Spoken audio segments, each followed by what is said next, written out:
Tudo bem, então, nós estamos aí dando sequência na programação Cultura, estamos conversando nos bastidores aqui, sempre muito agradável, não é aquela rasgação de seda, mas conversar com a doutora Raquel Agostinho Petraca Iruzum, que ela é da sócia proprietária junto aí com o doutor Rodrigo, na Mediclínica, ali em frente ao hospital. Já já a gente vai conversar com ela.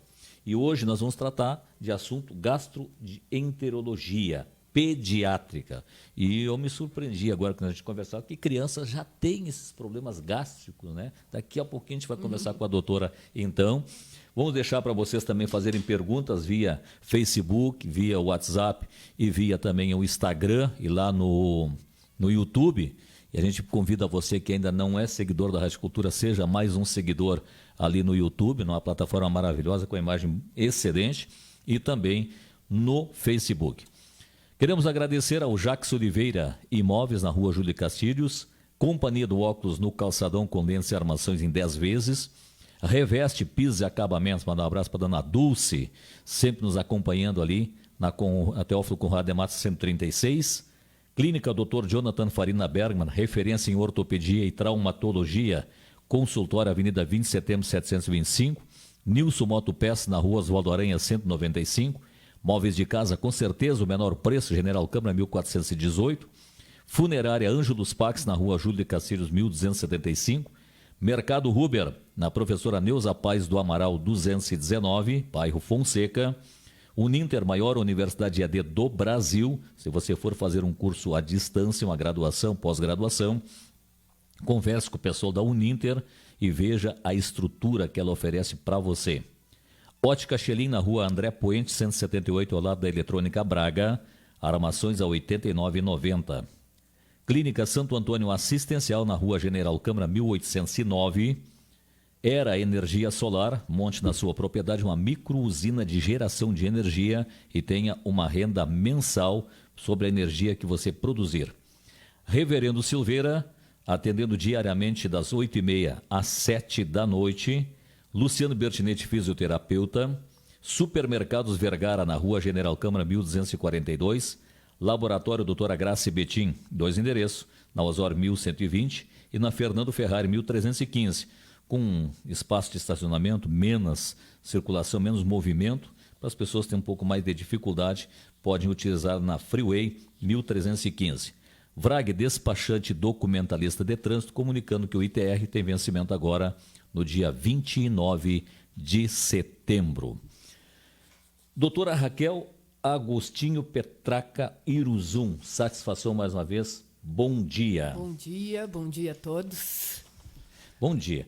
Doutora, a gente fala, e a gente fala muitos assuntos, mas fala um pouquinho da senhora, como é que é essa formação gastroenterologia pediátrica. A gente olha que a doença da criança é a dor do ouvido, é a garganta, é o problema de inverno, mas tem outros problemas clínicos que a gente acaba esquecendo. Como é que é essa formação, doutora? Assim, eu acho que a melhor forma de eu falar da gastropediatria é como a gastropediatria surgiu na minha vida, que aí talvez muitas mães por aí vão se identificar, muitos pais também vão se identificar.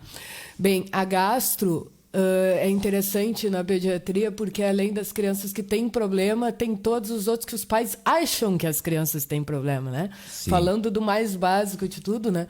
A questão do refluxo, que é difícil a família que não tenha dúvida, né? Meu filho tem refluxo ou não.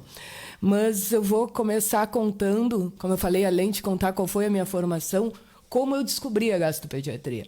Quando eu entrei para a pediatria, eu já era mãe, né? O meu filho tinha 1 ano e 4, 5 meses na época, e eu nem sabia que existia essa especialidade pediátrica, né?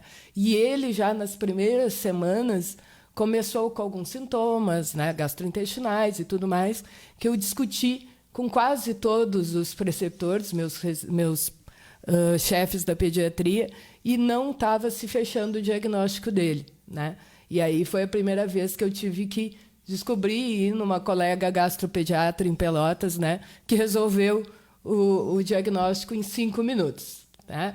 Já quando eu comecei a falar, ela já sabia o que era, que eu tinha discutido com os outros pediatras tudo e não tinha se resolvido. Mas no meio desse caminho, também tiveram vários outros pacientes, porque a gastropediatria, apesar que eu brinco, né, eu sou gastro de interior, né, eu sou gastro de consultório, não trabalho naquela parte do paciente da UTI e tudo mais, mas durante a residência eu trabalhei com tudo isso, vou explicar depois, mas apareceram 4 ou 5, pelo menos, pacientes durante a residência extremamente graves de gastropediatria, né? É aquele paciente que tu discutia com o pediatra geral, ele não sabia, tu ia para o gastro adulto, ele saía correndo, porque não sabia nada de pediatria mesmo, para aqueles casos.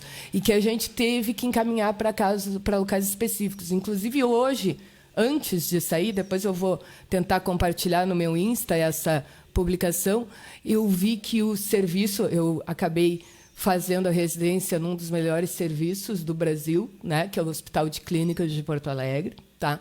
O Hospital de Clínicas de Porto Alegre, a gente tem muito ambulatório dessas questões de dia a dia, mas, além disso, ele trabalha com a hepatologia pediátrica, né, um dos principais centros transplantadores hepáticos, né, para crianças com problemas de fígado.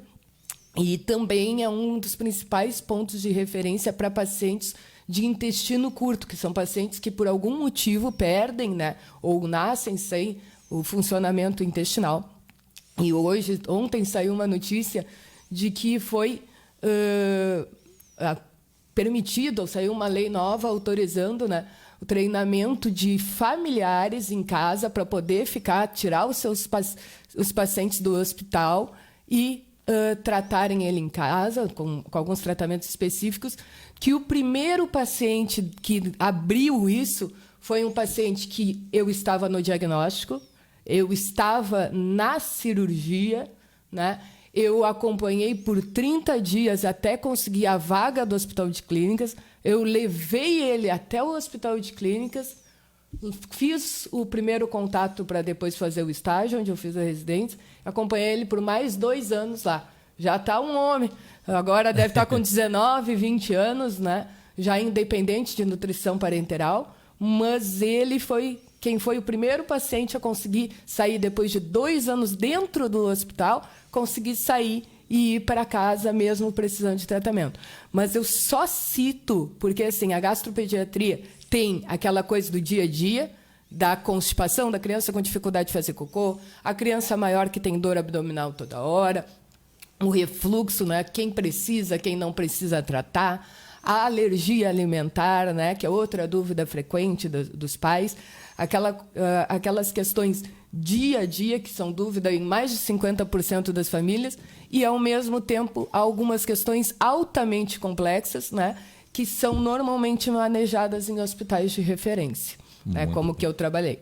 Muito bem. Quer dizer que, porque não tirando o seu foco, do seu raciocínio, da sua explanação que você está fazendo, que a gente olha a criança como já vem zerado todos os problemas que os adultos têm, né? Mas não é assim, porque você me estava colocando. Ela já vem com... Na verdade, assim, as crianças têm algumas características, né?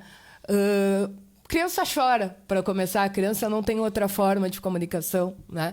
Criança não pode sentar após a refeição, né? Quem é que gosta de encher a barriga, comer muito e ir deitar de cabecinha baixa, né?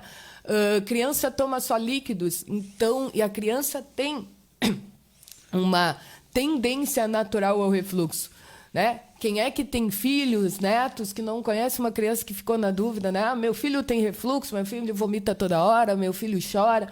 E algumas vezes, eu brinco ainda que muitas vezes o gastropediatra é aquele que tira remédio, né? Muitas vezes tu fica naquela, meu filho tem isso, meu filho tem aquilo, faz um monte de exames. E em boa parte dos casos, a gente precisa mais avaliar. Eu sempre digo que a gastropediatria, ela precisa de muito tempo. É uma das coisas, das especialidades mais subjetivas que se tem. Tu tem que ter tempo para conversar com os pais, de entender, e tempo para explicar, que muitas vezes o mais importante é explicar. Então, o dividir, o que é aquela criança vomitadora, o chamado vomitador feliz, né, que vomita 20, 30 vezes ao dia, tem que trocar um monte de roupa, né, mas a criança está bem, está ganhando peso, está rindo lá, sujinha de... E o que é o que precisa tratar? Tem a alergia alimentar, né, alergia à proteína do leite de vaca. que foi o que me levou ao caminho da gastropediatria. Meu filho mais velho, os sintomas eram de alergia. Minha filha mais nova, depois de eu ser gastro, fez alergia à proteína do leite também. Então, também é uma queixa que pega ali quase 5% das crianças, e outros tantos que choram, os pais acham que pode ser. Então, desculpa, é frequente a gente ter queixas. Nem sempre é necessário tratar, mas fazer essa separação do que realmente é doença e o que não é, né, também é uma parte importante. Muitas vezes, o mais importante é tu tranquilizar as famílias também. Isso. Né? Você falou alergia alimentar e falou leite. Não é a mesma intolerância à lactose? Não. Essa é outra grande questão. Inclusive, quando eu digo da confusão que acontecia com meu filho, era justamente essa, né? Intolerância à lactose versus alergia à proteína do leite de vaca. E sempre, quem já me escutou falar no consultório ou quem acompanha as minhas redes sociais, já sabe que eu vivo comparando as duas coisas, né? Isso. Por quê? Porque alergia e intolerância só tem duas coisas em comum: o leite e os sintomas gastrointestinais. O jeito de tratar, o que tu espera, né? Outros sintomas são completamente diferentes. Mas é muito comum que as pessoas confundam. É muito comum que o pai de alérgico diga que seu filho é intolerante, que o pai de intolerante diga que seu filho é alérgico. E, inclusive, alguns colegas médicos, às vezes, explicam certo, mas dão o nome errado. E aí, quando você vai conversar com outro amigo, quando você vai pesquisar na internet, você acaba tendo essa confusão, né? Porque está trocando nome, na verdade.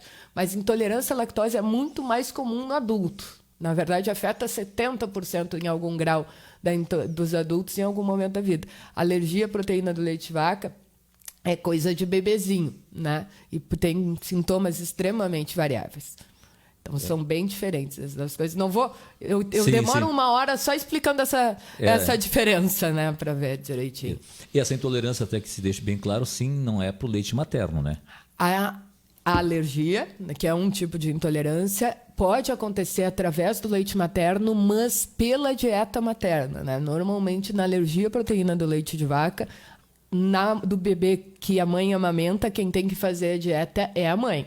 Se é uso de fórmula, aí tu tem que usar leites especiais. Se é criança maior, que já está em alimentação complementar, tem que ter os mesmos cuidados que seriam da dieta da mãe na criança, né? Mas o bom do APLV, da alergia, é que ela é uma doença autolimitada, né? Que tu faz um tempo, ali uns 6 meses, 1 ano de dieta e tem uma vida normal depois. Isso.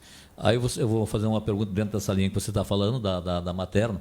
Há um dito popular de que as mães têm que ter cuidados na sua alimentação porque o que comem passa para o bebê. Isso tem alguma relação? Em relação à alergia, tem. Mas, ao mesmo tempo, em relação às cólicas, eu costumo dizer, sempre que eu dou a alta da maternidade, né, que não. Né? Eu brinco ainda, aquela grande mesa de feijoada que o pessoal diz, não pode comer feijão, não pode comer frutas cítricas, não pode...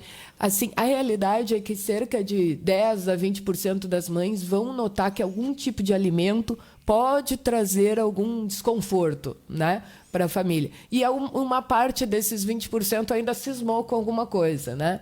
Então, o que eu digo assim vai testando aos poucos, né? Vai elegendo as tuas prioridades, o que te faz mais falta? É o feijão, que é um alimento tão importante na nossa dieta equilibrada, né? Isso. É o chimarrão que o pessoal tem o costume de tomar no dia a dia, o café. Não vai sair comer uma feijoada completa com tudo, né? Refrigerante aproveita e abandona de vez, que não deveria nem existir, tá bom? Mas o resto, a dieta da mãe deve ser a mais equilibrada possível, a mais variada possível. E não é bom que a mãe saia da maternidade já aquela coisa, eu não posso comer feijão, eu não começo... Né? Exatamente. Vai testando uma coisa de cada vez, que para a maioria não vai ter um prejuízo. Né? Sim. Diante de tudo isso, aí tem alergia alimentar, a gastro. Aí eu perguntei antes, como é que... A intolerância? Não, o problema gástrico. Refluxo? O refluxo, mas antes do refluxo tem a úlcera, gastrite, né? A gastrite. A criança tem já. Crianças maiores podem ter refluxo, podem ter gastrite, tá? Uma questão que frequentemente faz bastante diferença em sintomas gastrointestinais são as infestações por giardíase também, né? Que é uma parasitose, que eu já vi casos assim extremos, né? Que tu começa a tratar, 2 semanas depois a criança vem sem sintoma nenhum. O refluxo, na grande maioria das vezes, é não ácido, né? Então a úlcera é menos frequente. O diagnóstico de refluxo, na maioria das vezes, é feito de uma forma empírica. A gente não sai saindo fazendo endoscopia em todo mundo, né? Eu ainda explico para a família que o ideal, né, num adulto que começou com sintomas há pouco tempo, de 40, 50 anos, seria que todos fizessem refluxos até para excluir malignidades, né? Para excluir câncer e tudo mais. Mas na criança a gente tem a tranquilidade de começar a tratar, né, por ser muito raro esse tipo de coisa, sem ter que sair fazendo endoscopia. Raramente a gente faz, mas pode ser necessário fazer, sim. Então, tem, normalmente em crianças maiores, né? Normalmente em casos mais graves. É uma minoria, mas também tem. Sim. Né? O refluxo, ele também é uma alergia alimentar, uma intolerância? Boa pergunta, porque, na verdade, a maioria dos casos de refluxo doença, antigamente tudo era Label e Domperidona, né? Tudo ficava com a duplinha, que, para te ter uma ideia, que ela foi tão usada em excesso, foi tão prescrito a ranitidina e a domperidona, o Label e o Motílio, em excesso, que a ranitidina foi proibida. Não existe mais ranitidina no mundo. E deram desculpa, eu digo que é que nem impeachment, né? Deram uma desculpinha lá, mas a verdade é que faz anos que nos congressos pedem para a gente não exagerar no uso dessas medicações, né? E agora o único antiácido líquido que existia no mundo foi tirado do mercado, e eu acredito que foi por excesso de uso mesmo, usar demais em criança que não precisava. Mas o refluxo em si é o retorno do conteúdo gástrico do estômago para o esôfago. E é doença quando isso traz prejuízos para a criança, que poderiam se beneficiar de algum tipo de tratamento. No meu tempo ainda de residência, começou a surgir a alergia como principal causa. E hoje se sabe que a maioria dos refluxos doença responde muito mais à dieta do que a remédio, né? Sim. Então, sim, o refluxo pode ser secundária à alergia alimentar. Tá. Aí, talvez não tenha uma relação nenhuma, você falou em endoscopia, coisa parecida, né? E tem uma bactériazinha no estômago que é a H. pylori. Não, tem o nível 1, 2, 3, coisa parecida. Criança pode ter? Pode, mas aí normalmente são casos mais específicos de crianças mais velhas, né? Que sim. Aí se faz a investigação, é uma minoria, né? Mas pode ter também em alguns casos precisar tratar. Porque eu já falo, me parece que essa situação é tratada com antibiótico, criança com antibiótico, tem uma relação saudável ou não? O HP, criança com antibiótico usa um monte que não precisa, não é verdade? Então, na verdade, 90% das vezes não era nem necessário ter tomado. Vivem tomando antibiótico para gripe. Isso é uma coisa que é importante a gente cuidar. Porque assim, 90% das febres não são bacterianas e não precisam de antibiótico. Mas tem um assunto que, antes que termine o nosso tempo, eu gostaria de falar aqui também, que é a constipação intestinal, né? Isso daí, até como um alerta para todos que estão escutando aí. Constipação é a dificuldade da criança evacuar, né? Eu pego muita criança que, às vezes, tem dificuldade para evacuar, desde o desfraude, às vezes um desfraude precoce, né? Ou aquela criança que quando saiu das fraldas ainda não estava pronta para isso, ou que já tinha uma dificuldade de fezes mais endurecidas ainda enquanto eu usava as fraldas. Mas assim, eu pego muita criança que começa com aquela dificuldade, aquelas fezes endurecidas, que não sentam no vaso, que tem medo de evacuar, que escapa fezes na roupa, né? E que a família só vai, às vezes vai consultar no posto por outra coisa, aproveita a consulta para dizer: doutor, meu filho tem cocô duro. Constipação Por incrível que pareça, é uma das consultas mais longas da gastropediatria. A gente fica ali quase uma hora explicando, dizendo como é que tem que tratar e tudo mais. Aí tu vai no posto, tu já falou que a criança está com febre, que está com tosse. Lá nos últimos 5 minutinhos tu diz pro médico: o meu filho tem cocô duro. Não vai ser assim que vai se resolver o problema. Eu pego frequentemente crianças que, quando estão indo para a escola, já evacuando na roupa há 1 ano, que os pais vão se preocupar como é que vai ir para a escola, daqui a pouco vai sujar a roupinha, um coleguinha vai perceber, né? Vai pegar no pé da criança. Então, gente, aquelas crianças que têm dificuldade para evacuar, aquelas crianças que escapam na roupa, né? Que se negam, que têm medo, às vezes ficam pelos cantinhos, o pai acha que está fazendo força para tentar fazer cocô, está fazendo força para não fazer, porque tem medo, porque é desconfortável. Gente, quanto mais cedo começar o tratamento, mais fácil. O tempo de tratamento é proporcional ao tempo de queixas, tá? E aí, doutora, claro que não tem uma receita de bolo correta, mas para quando, você disse mais cedo, mas quando os pais perceberem, como é que procuram ajuda? Olha, eu tenho pais que vão porque faz 7 dias que as crianças não estão com dificuldade de fazer cocô. Porque foram viajar e a criança teve mudança de hábito, não quis ir no banheiro e tudo, teve uma evacuação mais dolorosa porque tinha ficado 2, 3 dias sem fazer e depois não querem fazer, não querem sentar, né? No desfraude da minha filha mesmo, 2 vezes ela olhou pequenininho, achou bonitinho, quis fazer, e depois passou 3 dias. Claro, não precisa ser assim, mas você vê que faz semanas que a criança sempre tem fezes mais endurecidas, que não faz todo dia, que já está começando com medo de ir no banheiro, quanto antes começar a tratar, melhor. Por quê? Porque no começo tu só tem que tirar o medo da criança. Se usa a medicação, se usa, mas tu tem que tirar o medo da criança. Daqui a pouco tu vai ter que esperar a normalização do organismo, né? Começa a dilatar. É muito assunto para a gente aprofundar por aqui. Eu vou atalhar nesses assuntos, né? Aí entra que o pessoal acha que é normal o tal do laxante. Vamos dar um laxante. Exatamente. A gente usa, né?